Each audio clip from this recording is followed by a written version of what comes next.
Hello, ladies and gentlemen. Good morning to those of you who are in Kigali. Yes, good morning to those of you who are in the U.S. as well, because it's early morning there. Very early, and you're probably not watching this right now. Exactly. But we just wanted to come on this morning. The Lord has just been impressing upon my heart that we needed to just give some of our perspective on our journey from a spiritual perspective, because we typically on our page we always come from the just the regular, okay, this is life and this is what's going on, but I just felt impressed that we needed to also encourage somebody who may be watching. You may be going through some things, going through some challenges, and we want to share with you from a spiritual perspective what has been keeping us. And so, as you all know, we have been here in Kigali for about 5 weeks now. And we've gone through some challenges, some ups and downs, some hills and some valleys, and it has been Literally. yes, hills. And as you can see right now, we are on the top. It seems like we're on the top of a hill, and so things are going okay right now. And so sometimes we've been going through this, and it has gotten hard, but we have tried to stay prayed up. That's the first thing. Stay connected to God, but also rely upon His Word. I'm reminded in Romans, where God said, well, Paul says, Romans chapter 8, that all things work together for good for those who love Him and are called according to His purpose. And so, even though we may be going through these challenges now, even though you may be going through the challenges that you're going through, in some way, God is going to use what you're going through to draw you closer to Him, as well as to draw somebody else closer to Him. And so, I just think that, even though we've been at the bottom, we've been at the bottom at times as we've been here, and we've wondered if we were going to make it. But we just had to keep in mind, and I always talk to my wife about, okay, what is God trying to teach us? What is God trying to show us in the midst of this thing? Because the thing is, if I'm walking with Him, if we believe without a shadow of a doubt that we're walking with Him, then when these challenges come, when these things come upon us, we have to remember that, okay, we have to think in our minds, okay, what is God trying to teach me in this? Because He's trying to show you something. He's trying to show you something. What have been your thoughts, Janine, as we have been going through this from a spiritual perspective? What have been your thoughts? Spiritually, I have asked the same. What is God trying to grow me to? Grow me through? What introspection do I need to do as far as things that I may need to come to grips with and change within myself, as far as the level of comfort that I thought I needed, the amount of ease in passing through life and going through various things, particularly the challenges of moving here. I have been in constant conversation with the Lord about the why for me. I have to ask that question for myself, and then as well as for our family collectively. What would He have us guide our children to and through, and how He would have us to comfort them and encourage them and educate them and inform them and challenge them as well. So definitely I have my binoculars on with some forward vision as far as where God is taking us, and asking Him to always keep my eyes open and to encourage my heart when I get discouraged and frustrated, and want to go back, because I have wanted to go back to what is comfortable and familiar and where I am loved and known and cared for by my family and my friends. But like my husband said, he does regularly, very, very frequently, remind me that he is always praying and asking the Lord, what are you trying to teach us through this? I've also, to be very honest and transparent, asked the Lord to do just that.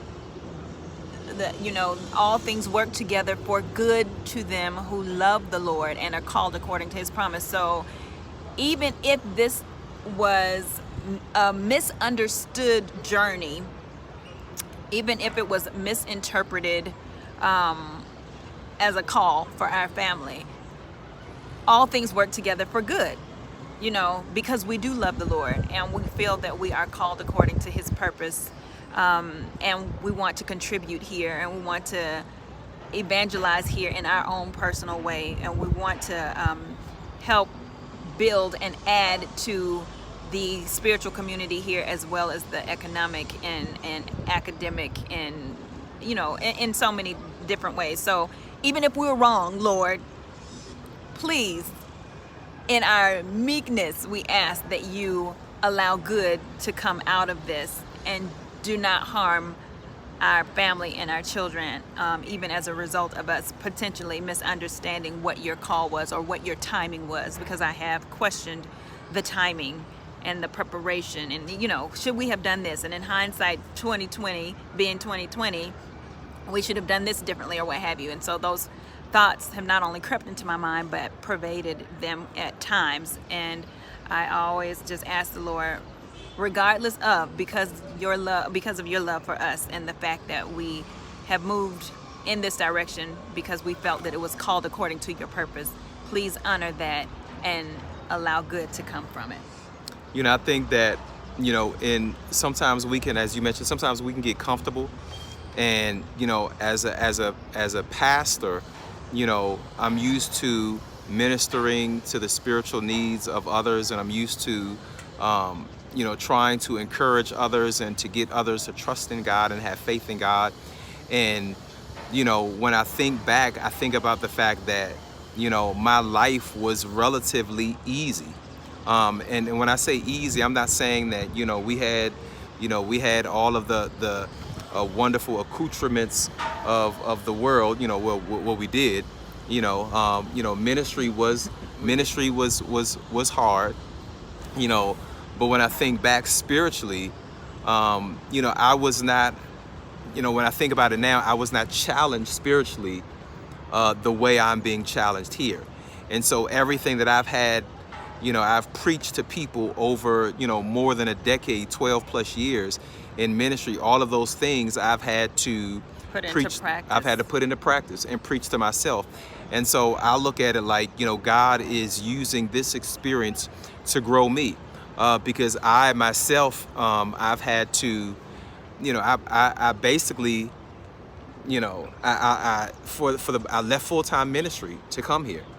We left jobs, and I left full-time ministry to come here, and so now I am, I'm forced to have to trust in Him, to provide. I'm forced to have to trust in Him to get us to get us out of one thing or another. And not that we've been in one bind after another, but situations that it has felt like we've been in one bind after another. Yeah. Some early on. It was.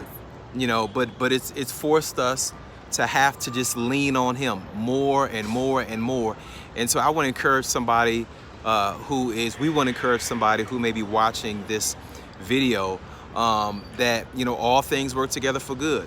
And so I believe without a shadow of a doubt that God is going to bring some good out of this, that everything that we're going through right now we're going through it for a reason. What you're going through right now, it may feel bad, it may seem bad, it may be bad, but God is going to do something in that thing. He's going to draw somebody to Him. He's going to draw you to Him. I think about the story in John chapter 9 where the man who was born blind, and the disciples asked, who sinned, this man or his parents, that he was born blind? And Jesus said, nobody sinned. This happened so that the works of God might be manifested in his life. And so, of course, Jesus goes, heals the man. The man turns around and runs into his friends, and they ask, how did you get like this? How are you now able to see? And they tell him, and this man tells them about Jesus. And so if this man had not gone through this, if he had not been born blind, if he had not, had to deal with this infirmity, these other people would not have come to Jesus. And so sometimes, you know, God allows us to go through these things. He allows us to go through these trials and these tribulations, these circumstances, not specifically because of something that we have done, but because he wants to draw somebody else to him. And I believe without a shadow of a doubt that God is going to use this situation, what we're going through, to draw somebody to him. He's going to use what you're going through to encourage you, to strengthen you, but also to draw somebody closer to him as a result.